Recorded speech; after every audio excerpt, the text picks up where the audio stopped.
Alrighty, Father. So we had just talked about the creation story, and I think that is a good segue into the human person. Yeah. So how can we understand the human person? What's the study of anthropology like? Tell me a little bit more about it. Well, I'm by no means an expert here, but there's definitely some competing views of what it means to be a human. In answer to that question, what is a human? The German philosopher back in the day, Ludwig Feuerbach, said, "Man is what he eats."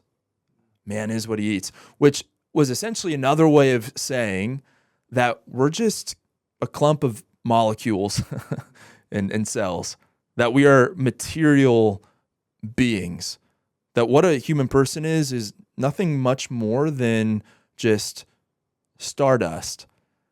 A man is what he eats. And that probably doesn't sit all that well with us, even though there's probably a lot of people walking around just saying, yeah, we just kind of came to be from colliding of stuff and that there's nothing more behind it. But just think about it this way, like, hey, this table is just a collection of atoms and molecules. Well, according to a materialist view of the human person, so is your mom. And so would you really say there's no difference between this table and your mom? I mean, she'd probably not appreciate you saying that, Brandon. But that's one way that people could think about the human person, that we are just material stuff. Then you think about another philosopher, Rene Descartes, who is famous for his cogito, which was, I think, therefore I am. So what's a human person? Well, I'm a thinking being. And this really emphasizes like the conscious level of being a human, kind of maybe a little bit more of like a spiritual side of us, but really emphasizing that non-material part of what it means to be a human person.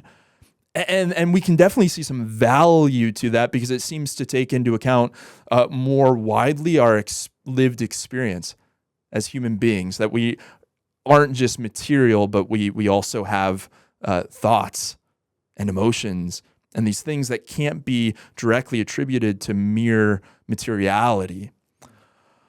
But for the Christian, that also falls short because, and this kind of goes back to Boethius, who was like an ancient philosopher, that a human person is, an individual substance of a rational nature, which is already kind of getting at something we see in the book of Genesis, that we are both material and spiritual.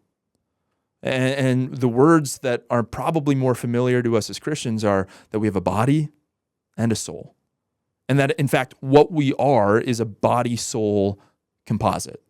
That to be a human person is to not just be my body, and it's not just to be my soul, it is to be a body-soul composition. And you see this when in the book of Genesis, in the great poetry of that book, God creates us. Talked about this in a previous video, but God takes the dust, the dirt, the clay of the earth, and he forms a human out of it, but it's not a living being. It's not a real person until what? He breathes his spirit, his ruach into it. And so what does it mean to be a human person? Well, I think from a Christian understanding, it is to really be kind of straddling the world that we find ourselves in while having the capacity for heaven. It is to have a body that makes us at home here on earth, and yet never fully at home, because we have higher capabilities, higher powers that direct us to God, and in the words of the Catechism, give us the capacity for God. That we have a mind by which we can know God, and we have a heart by which we can love him. And this really gets us to really the core of what it means to be a human person. Yeah, and so there's a lot there to unpack as it is, but I think just to keep moving forward, what does that mean for humanity? Like, what does it mean, plain and simple? Well, I mean, I think it ultimately means that we were made for more. We were made for more. There's a couple of different ways you can think about what the purpose of our life is and how one gets to have meaning in their life. One, you could say, hey, there is no meaning to life. And this would lead one to nihilism, but just, hey, there is no ultimate transcendent purpose of a human life. And one can live that way if they so choose. But it's actually really hard to get through any given day if you don't recognize there to be a more definite purpose to why you're doing everything you're doing.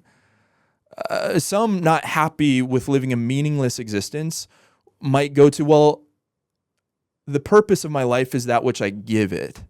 So this is more of a self-created meaning, because we have to have some goal. We recognize that, and without it, we can be led on the path of depression and despair. But that, hey, there's no like transcendent real meaning to why anything exists and why I exist. So the goal is just to give myself that purpose, that meaning, and then seek to abide by it, to order my life according to whatever I perceive to be the most important values or principles. And this can make some really great people, but it can also make some really terrible people. If there's nothing definite and true beyond myself, beyond my own making, that is guiding and ordering my life. But neither one of these is the Christian response. The Christian response to the meaning and like what the purpose of our humanity is that we receive a meaning by our God. That the Lord has given us the trajectory of our life and has, in fact, kind of shot us like an arrow in that direction. And the thing that I think it ultimately all comes down to is that the purpose of our life as a human person, equipped with a body and a soul, is to be happy. Is to be happy. And we could have a whole show on what it means to ultimately be happy, but maybe it's best summarized in these words: how our desire for happiness orients us towards God. In his book Mere Christianity, on his chapter on hope, C.S. Lewis talks about, hey, if I find in myself a desire for something that nothing in this world can satisfy, it must mean I was made for another world. He goes on to say, hey, a duck wants to swim. Well, there's such a thing as water.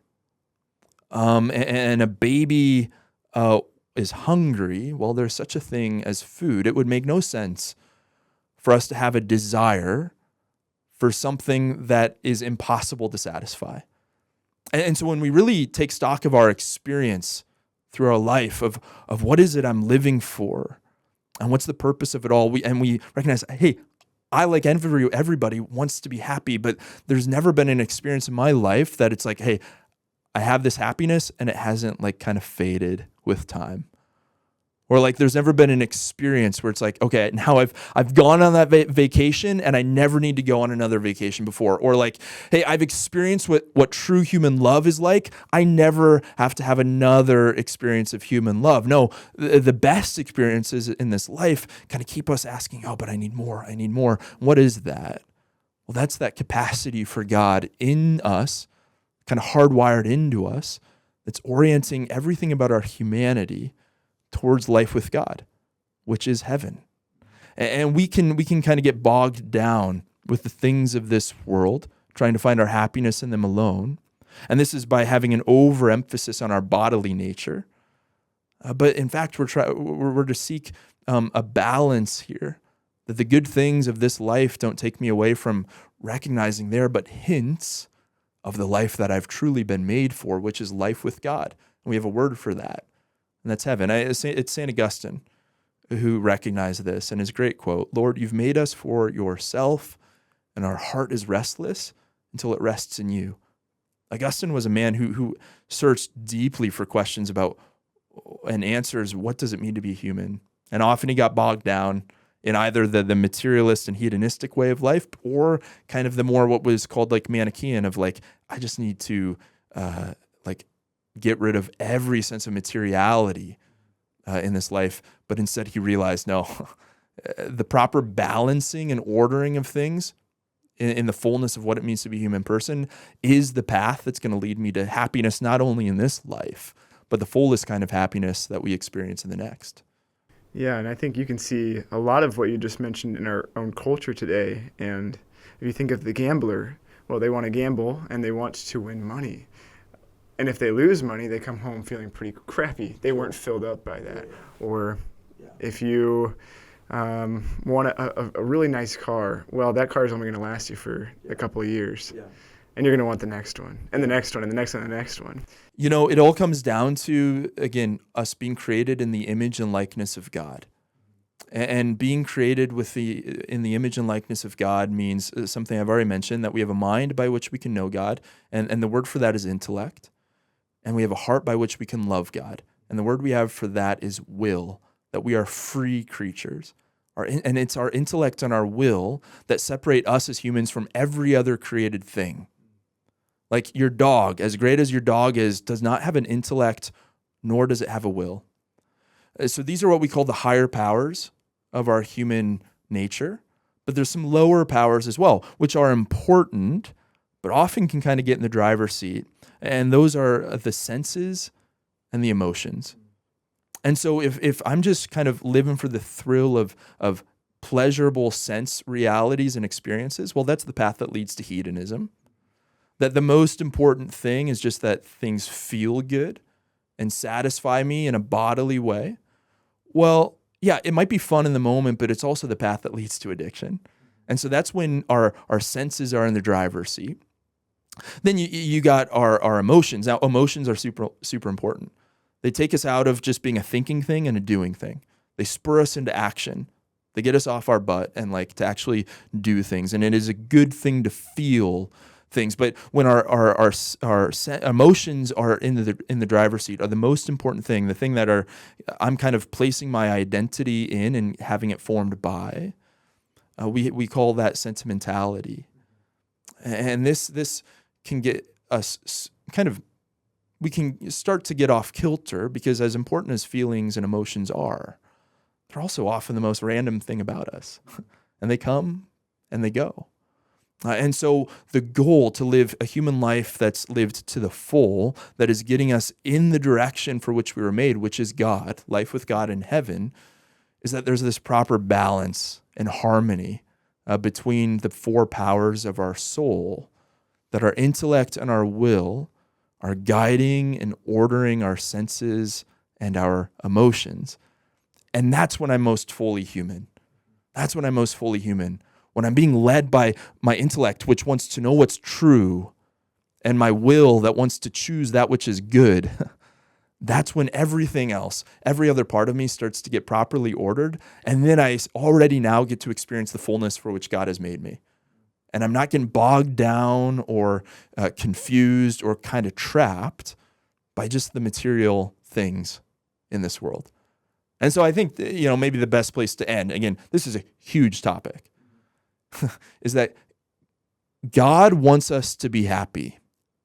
And he's given us all the tools, all of the powers that we need, our intellect, our will, our senses, and our emotions, to already begin to experience the fullness of life for which he's created us, but also to get us to take that next step into the fullness of life that we were ultimately made for. And that's life with him in heaven. And so, what does it mean to be a human person? Well, it means to be made for God and by God. And that's ultimately the path that leads to happiness. Awesome. Well, thank you, Father. Yeah, you bet. Good to be with you.